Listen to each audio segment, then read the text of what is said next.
Hey everybody, CreamCrazy here. It's a Wednesday, of course, which means only one thing, because I only ever post one thing on a Wednesday, and that is in the news, and I believe the 15th bulletin of which, I had to read that, amazingly, I had to check that out on the document I have this shit on. Nonetheless, guys, I've got not too many news stories this week, as it's been another, I would say, slow week of news, but there are some substantial stuff in here. The biggest news, and I think the biggest piece of news so far this year. VInce Russo has been removed from his position in the TNA creative team. Basically, who wasn't going completely mental when they announced this? I mean, we heard earlier in the week it was gonna happen. We then find out from Dixie Carter herself that it's happened. So, all that turbulation around it, we finally got confirmation in the last 2 days. And to make it even better, former WWE writer Dave Lagana, or Langana, whichever way I would pronounce it, has been up to replace him. Now, I would be slightly concerned if I was WWE, because I know TNA has a shitload of problems, which I've gone on about quite a bit in my videos. But the thing is, they have two great creative writers on their side, Bruce Pritchard and Dave Langana. That is an absolute threat, because the WWE creative team, for the most part, keep making fucking errors. And I'm gonna look out for the TNA product carefully. Now, I know I don't watch it. But it's there on It's on Challenge TV, channel 46 on Freeview. I can watch it in my room. So if I ever needed to, and I mean, I tried to watch TNA about, a couple of weeks back? Couldn't.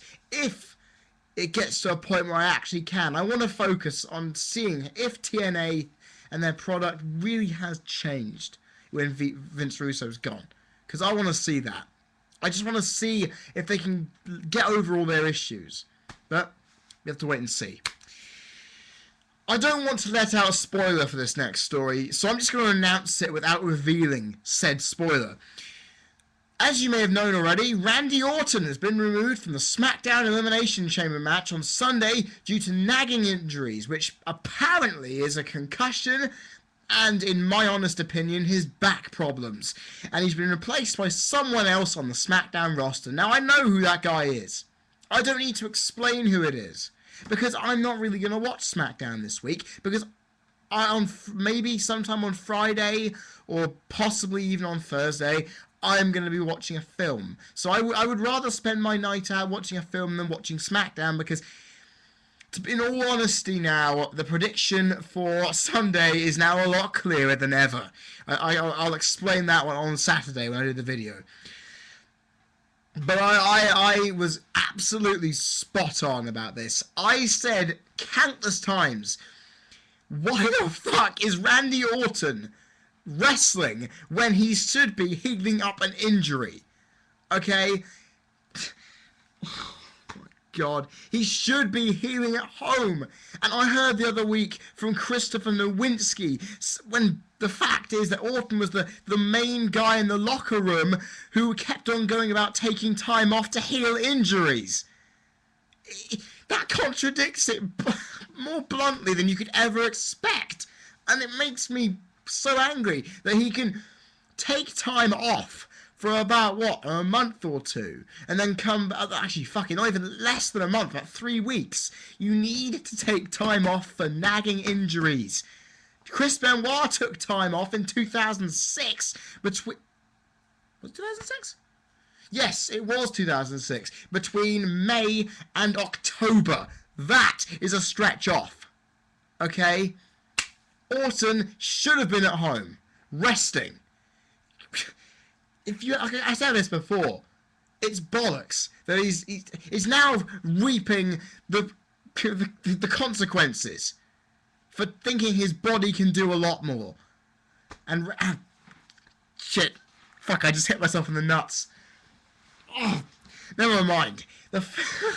That's never happened on a video before. It's the 150-second video I've done, so cripes, it's taking that long for me to hit myself in the nuts. Nonetheless, this should be a lesson for Rey Mysterio, okay? Because, listen, Rey, you should be taking time to heal your injury rather than try and get ready for WrestleMania by hiring a private surgeon. Yeah, I had to keep bloody stressing the point, but it happens. I have to hear this crap. The mayor of New Jersey, Chris Christie, bloody hell, they really didn't go too far when naming him at birth, is apparently going to announce tomorrow that WrestleMania 29 will be held in the MetLife Stadium in 2013, which of course means it's in the New York area. There is a reason behind them wanting to hold it there, and I've heard about this for some time, and I haven't really been able to confirm it. But apparently Vince McMahon wants to get the stadium to host WrestleMania before the Super Bowl can do it. And it's going to be at some point, and I think it's... Oh yeah, because the Superdome is hosting the Super Bowl this upcoming year in 2013. Then MetLife Stadium gets it. I can see his point. But many are questioning whether the cold weather in the northeast United States... It's allowing many people to question whether a massive event on such a scale can be held outside, exposed to the elements. Well, WWE have not been able to confirm what they could be doing in the event of that. Maybe a temporary roof made of steel girders and a giant tarpaulin over the entire fucking arena. That's my idea. Now, you all know for some time, I said this before, if it's gonna be anywhere, the New York metropolitan area, somewhere up there, would be perfect. The second best would be Canada. I'm getting my first choice, because one, I get to go to the United States, and second, it's New York area, which means I effectively get to go to one of the places I want to visit before I die, and I get to see New York. How many people didn't see that coming? But the fact is, it's better, because I don't care. I mean, if there's obviously a risk from snow or heavy rain, then do what I said. Make giant steel girder things with a giant tarpaulin on it, much like the Georgia Dome, and just basically shield it. Because if it is snowing, and it is very, very torrential in weather, I know you can't predict the weather, but it's best to have it just in case that eventuality comes. And to be honest, I don't care if it's going to be snowy, wet, blustery. If I'm at WrestleMania 10 years after viewing my first on television, I wouldn't give a shit. I'd be mulling in the epicness. Plus, going to an outdoor WrestleMania will be a first. Actually, fuck it, an outdoor wrestling event. That's a first for me. Should be fun. Mick Foley recently mentioned in an interview. Remember, these stories do go back to last week, so you may have already heard this one. Mick Foley recently mentioned in an interview with UK tabloid The Daily Star of his opinion on the current WWE product in comparison with the Attitude Era. Now, I bet a lot of you are keeping your ears and eyes open for this response. Because a lot of you are probably saying, it's... well, anyway, you're probably just going, he's not going to think of anything good. But still, just, are you saying thumbtacks aren't fun? Look, as a dad, the thing I enjoy the most about the current product is not having to tell my kids to change the channel when sexual chocolate comes on. Lol. The Attitude Era was fun for different reasons. It was risque, but a lot was not appropriate for kids. The new style forces wrestlers to be creative and not rely on chair shots to get a pop. You wouldn't normally hear me clap someone that well after a news story. But I kind of have to agree with Foley here. Because it's a good thing his kids don't get to... I mean, the fact is, one of the earliest memories I think his kids must have of him is being front row at Royal Rumble 99 and having his head smashed in repeatedly. It's not a good memory for them. And the fact is, they get to watch what is actually a decent product. It's not the best in the world, but I keep saying every time I talk about it, it's okay. And I agree that this does mean the wrestlers have to be more creative with themselves.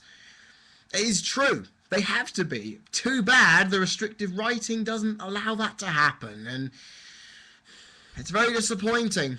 Because it's true, they can be more creative. Punk is more creative than you could think. Who ever thought he would mention bestiality on Raw? I know it's anti-PG in every aspect, but fuck me. I honestly can't believe that was even done. And that's why we were all thinking, that's not PG worthy. What the fuck are people going to say about that? I was thinking at the time, looking at my news bulletin, thinking, fuck it, what the hell is Foley going to think about that? We'll have to, again, another chance we may have to wait and see, because this may never see the light of day again, but we'll think about it. I think Foley's got the right mind on. He's not looking back on the past. He's looking back on the past with some nostalgia of being part of it, but I think he understands the real broad picture. Now that's very good of him to think of the broad picture, because most of our fans here in wrestling don't think of the broader picture. They just think about themselves and what they want, and basically all that shit. Hell, I want a lot from wrestling, but what do you see me do? I say what I want to say, back it up with a bit, and that's about it. In an interview with San Francisco's 95.7 The Game, as a radio station, if some of you Brits do have no idea what that is, because I didn't at first, Alberto Del Rio admitted he hates The Miz outside the ring. The two-time WWE champion was asked which wrestlers he didn't get along with or dislike. The Miz, Del Rio said quite bluntly. I hate The Miz. This is not a part of the show. I really dislike that guy. I've tried to punch him in the face several times. Not in the ring. I mean outside the ring. He's like a little girl. He's always running away from me. When the hosts joked that he and The Miz are probably too similar, Del Rio disagreed with him. There's a big difference between The Miz and I, Del Rio said. I'm a real athlete. He's just a loud, stupid little kid. He's one of those guys who's probably got bullied when he was in school, and that's the reason he's so loud and wants to get attention from everybody. That's quite blunt, but still it packs a point.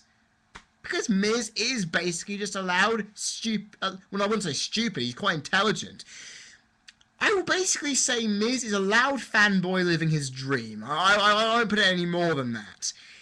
Del Rio is true in the fact he is a legitimate athlete. He's fucking related to Mil Mascaras. Do I need to say any more? He's related to Mil Mascaras. I can end the conversation there. And to be honest, I can see The Miz as either being a person you are really going to like because of his passion of what he loves, and the fact that some people would have a similar fashion about it, and that he has a strong work ethic towards building himself. But you'd also want to hate him because of his loud, brash, cocky attitude, not just in his gimmick, but just probably how he'd go about things. I mean, you could say his passion exuberates a lot through his gimmick, where he is loud and very, very, very in your face, because he does want to get attention, because that's the character he holds. It's the gimmick he holds of an attention seeker who believes he's the best thing since sliced bread. That's actually what most heels are. But you get what I'm trying to go for, hopefully. Now this one had a lot of points that I wanted to bring up. I didn't want to, because I realised when the formatting changed on my document, it all was in a giant block of text with no spacing, and I really didn't want to. I split this interview up into pieces. Because Jake the Snake Roberts touched on several topics in an interview this week with Wrestling Voice Radio. I need to know what that is, because I want to get involved somehow with wrestling-related radio business. That surely did raise a few eyebrows, at least to me. And I did get this from ProWrestling.net, so they only took about 3 things from it. But I wanted to use those 3 things, because I thought they were pretty big in noting what Jake the Snake Roberts would think. First off, he was asked what it would mean to him if he was inducted into the WWE Hall of Fame. And the response kind of surprised me, because I normally expect and have heard of Jake the Snake Roberts being quite bitter. But that's what I've heard. He says, a lot. Because I did make a lot of mistakes in my career, but if they would acknowledge what I did and what I accomplished by putting me in there, it would be something I could give to my grandchildren for everything I did right. I know I belong in there. There are a lot more others that are in there, but I don't care about that. The WWE was very good to me. I didn't understand a lot of things. I was not a very good businessman. Vince would call me, say what we need an idea for this, and I'd give him an idea. We just rock and roll with it. I didn't know I'd go in there and fight for I didn't know I'd go in there, fight for my money in my place. The bottom line is the squeaky wheel gets the grease, and I should have been recognised for that. I should have done the right thing and been squeaky clean from the start. He should have just done everything regardless of basically what happened. I'm going to say on this, he does deserve to go in the Hall of Fame. And a good thing is he's admitting he's made mistakes. Because not a lot of wrestlers would say that. Hogan, Warrior. Yeah, I'm pointing at you two specifically because you had a spat last year, which is quite well documented, and you haven't gone to loggerheads at it. At least Jake the Snake Roberts understands what he's been through, and WWE is on good terms with him. He's been part of their rehab and gotten through it, so congratulations, Jake. And that's good. He believes he should have been squeaky clean and shouldn't have done all the things that he has done. But hell, he's managed to do a lot of good things in the wrestling business. He was not given the best way for it. He wasn't given any major championships. What the fuck was that? That's for another day, Fred. Calm down. It's just Jake the Snake. Did he think on whether he thought Stone Cold cutting the 316 promo that it would become the most iconic in history? Jake the Snake's, I think Jake's reply on this was great, because, oh, absolutely. I told Vince from the get-go that Steve was going to be the next superstar. And Vince said, this is amazing. He'd never be better than the third or fourth match on the card. Holy shit. And I said, and Jake said, Vince, it'll take him longer to get over, but once he does get over, he'll get so far above everybody else, you will not believe it. And look what happened. And that's, again, Vince McMahon's mind. It did take a while for Stone Cold to get over. I mean, sure, he arrived in 1996 as the ringmaster. No one thought that would ever go over at all.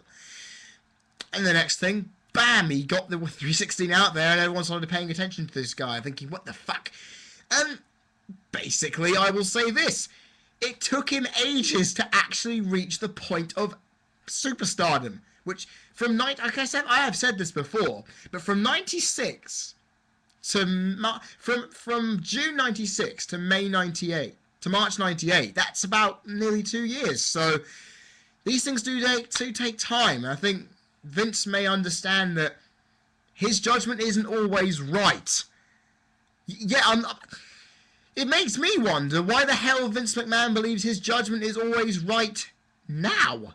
Because if he nearly got Stone Cold Steve Austin wrong, then what the fuck is he still doing having a voice in creative?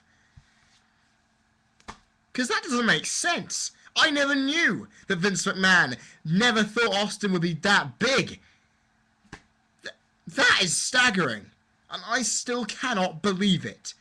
If you guys can believe it, that's you, but being a person who hates McMahon a lot, then you would obviously think this is another reason for me to say, get the fuck out of there. Go to your big stately Connecticut home and just rest up with your grandchildren and help them. Because you'd be better off helping your grandkids than you would ever be helping WWE Creative, knowing that in 1996 you had that on your mindset. That you'd rather have thought that Stone Cold wouldn't get anywhere when an experienced veteran like Jake the Snake Roberts knew better than you. Makes me think, why the fuck are you still doing this, Vince? And the last thing that I picked out was whether on Jake the Snake Roberts saying whether he believes scripting wrestlers' promos is good or bad for the business. Jake said this: nobody knows my character like me, but the problem today is these guys don't have any characters. They don't know what they are. Hell, they do all the same damn thing and nobody's selling anything. Bravo! That's 100% true. And I bet you were all saying bull, because that was almost where my lips were going. I was nearly about to make a huge cock up. But it's true. Obviously people are saying with the death of kayfabe and the death of the gimmick, you will lose the ability to sell characters to people. But then again, how the hell do a lot of melodramas, how the hell do a lot of sitcoms get by? You have a character in the personality of a wrestler. And to be honest, they are all the same. Do you know what? I was really happy for Kofi Kingston last on Raw on Monday. You know why? Because he at least put some blunt enthusiasm and passion into his words. Which Dolph Ziggler, on the other hand, I just thought robotic. He still needs to improve. Because there's no personality in there. If we can now look at Kofi Kingston as a person who is happy-go-lucky 1 minute, and then you can just, like he did to Jericho, whack him round the head with a Trouble in Paradise, you could effectively say, right there, maybe he is a bit short-tempered, and he'd be willing to shed that good charismatic personality for something a bit darker. Could be something to put forward. A high-flying angry guy. Haven't seen that in a while. Why not use it? And I feel that some of these characters need to build themselves more, and they're being pushed too quickly for the people to accept their characters. Actually, to be honest, one case of a character being shoved down everybody's throats was JBL, and that made him absolutely hated. So therefore, it can work, but it still needs to be done properly. And ladies and gentlemen, as a result of this interview, Stone Cold Steve Austin tweeted on who he believes should be in the Hall of Fame. Of course, Jake the Snake Roberts definitely deserves to be in the Hall of Fame, and that's the bottom line. One of my favourite all-time workers. And if Stone Cold gives the guy the thumbs up, WWE should take note. Jake the Snake Roberts in the Hall of Fame sooner rather than later. I'd prefer that, because I love the guy. Now we can get off Jake the Snake Roberts for a bit, because I've just realised this video is going 21 minutes long, and I know Davey saying my videos are too long for him now. What do you guys think? Are my videos too long for you? Comment section. Researchers of the National Geographic Genographic Project, please remember noting how to say that right, I thank God I got through it, approached WWE Hall of Famer Bret Hitman Hart for a DNA sample to trace his gene history. The results show that the sample linked back as far as 60,000 years ago, with traces of places such as India, Iran, and numerous European states being included within it. Bret commented, "It pretty much goes back to the beginning of time. It's something you can't easily wrap around your head. It's pretty fascinating stuff." And bloody hell it is! Who would have thought Bret Hart's genealogy goes back 60,000 years? It also makes me think, where the hell's mine go? Lord knows. But that's fantastic. To think that the Hart DNA can go that far. To be honest, it is surprising. India, Iran? Well, our ancestors come from somewhere. I'm amazed that in fact, even something with National Geographic stamped on it went to Bret the Hitman Hart for a DNA sample. I mean, that's a bit shocking. Just to think of it, when the hell would they? When would they ever go to a wrestler to get a DNA sample? Literally makes me speechless thinking about that, because that would be interesting.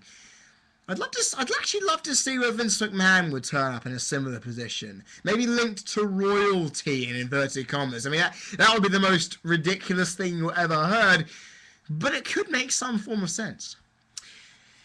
The world's strongest man, Mark Henry, is going to be inducted into the International Sports Hall of Fame as a part of its inaugural class in representation of his weightlifting career prior to the WWE. He'll be joined in this hall class by Arnold Schwarzenegger, of course, because he had a big career in the Mr. Universe thingjigs and all that on bodybuilding, as well as, I think there are a few others, but there's also MMA legend Randy Couture. Now, good to know Mark Henry is getting some respect for something a lot of people forget. And that's great, because he qualified for 2 Olympics, got a medal in 1, I believe. I think it was Barcelona 92. And the guy did a lot. And he came to WWE, put up for them for ages, and was a world champion. And that's also being recognised. Just him being a world champion in wrestling, it's also in the description. So, Mark Henry being respected for, actually, to be honest, I've never known anyone famous to come out of weightlifting and strength sports.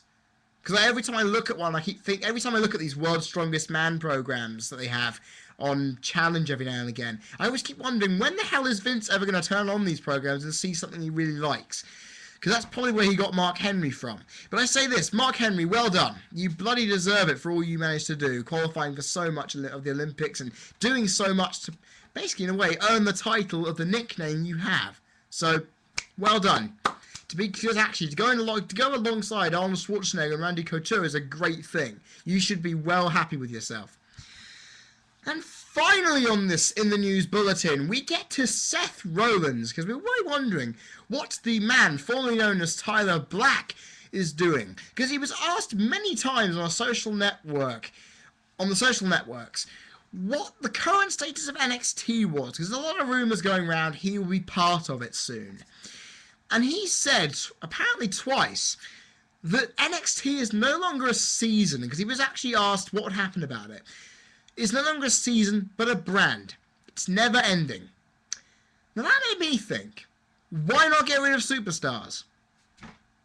It makes me beg the point. If it's now a brand, why don't you treat it like one? Not having these bullshit competitions, or... I haven't watched NXT in ages, but the last thing I ever saw of NXT was that stupid competition with these gladiator things, and they fought with them. And if it's like Superstars, then get rid of Superstars, because it's the same bloody thing.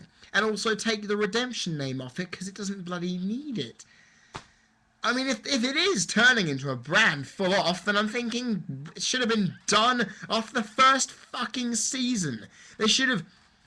Fuck it. They should have probably kept all the guys on there for a little while. No, actually, they probably should have taken the guys who, from NXT Season 1, who were ready for the main event and stuck them in the mid-card or something like that. And then left the rest to be on NXT like a third brand. Because, to be honest, having 3 brands means more talent on air, more building for storylines, and you just get more.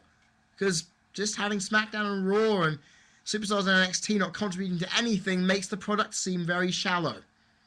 Just me saying.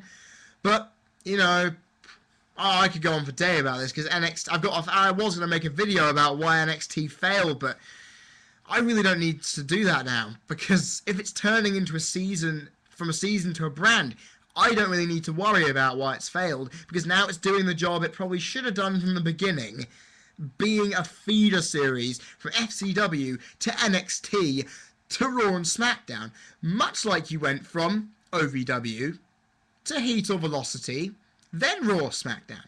You kind of see where I'm going here. I think this is where Superstars does actually lose its legitimacy as something. Because now with NXT as a brand, there is no need for it. You don't need Superstars getting involved in matches. Because that is, Superstars to me is effectively what dark matches are. Because you don't see them on WWE.com. You don't see them anywhere else but the live TV tapings you're at. So, let's hope NXT improves from here. And guys, that's the end of In the News, and holy shit, this thing still managed to go nearly 30 minutes. Hope you guys managed to sit through another one of my videos. I've said this already before in this vid. What do you think about the lengths of my videos? Because the people do enjoy my long videos, and they say that I can go on and still make it enjoyable, but do you guys really like the length of my videos being 30 minutes plus? Or do you like me doing a shorter, more condensed videos than before? I mean, you know me as a person who likes getting as much as possible out of a subject, but do you like it enough that I do it on the regular basis that I do? It's because ever since the record from webcam feature got fixed and I was able to do longer than 15 minutes, I adjusted. So that's why the Awesome Leopard said to me, "Are you ill?" when I did a 16-minute vid. So I'm just wondering, guys, do you like me doing very long videos? Can you put your views in the comments section? I'd much appreciate the feedback. Guys, also, any of these news stories you want to comment on? Again, comment section down there. You can subscribe up there as well if you haven't done already. I really appreciate the support you guys give me, because it's what keeps me going. And also, remember to do 3 important things. Add me on Facebook, which the link will be down there in the description box. You can search CreamCrazyWR on Skype, and I'm sorry if I haven't been responding recently, because I often forget Skype's on when I'm playing Saints Row. Simple. And also 3, you can still ask me Q&A questions. I have to keep reminding you guys, I have 21 questions. I do want more, because I love Q&As. Unlike Mark P. But nonetheless, guys, remember, 3 questions each. If you haven't got if you haven't got 3, that's fine. I'll still accept them regardless. If you haven't given you questions through already, put down in the comments section below. I know which ones are questions. You can also on Facebook, on Skype, and if you want to keep it, send it straight to me. Personal message me here, because guys, all this is what I do now. I'm doing all this for you. You give me the stuff, and also just randomly while I'm out there, what kind of subjects do you want me to talk about in videos? I mean, I'll tell you now, I've got all my videos planned from here on in. Let me check. I think I have all of my videos planned. I'm trying to scroll through this as quickly as I possibly can, because I do have a lot here. Okay, let's see. I have everything booked until Extreme Rules. Until Extreme Rules, I have every single video planned out already, what I'm going to do. So, do you want to give me something? Give me a tip on what kind of video I can do in the future. Do it at any time. Just give me an inkling of what kind of video you want me to do, and I will give it a shot.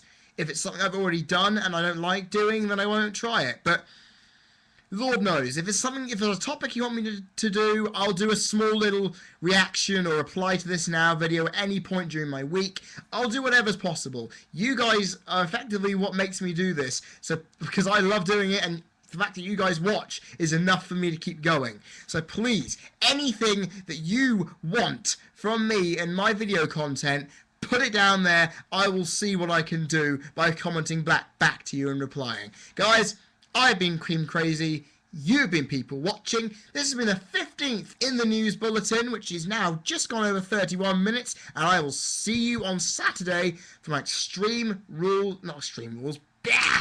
Elimination Chamber predictions. This should be a very interesting show. See ya.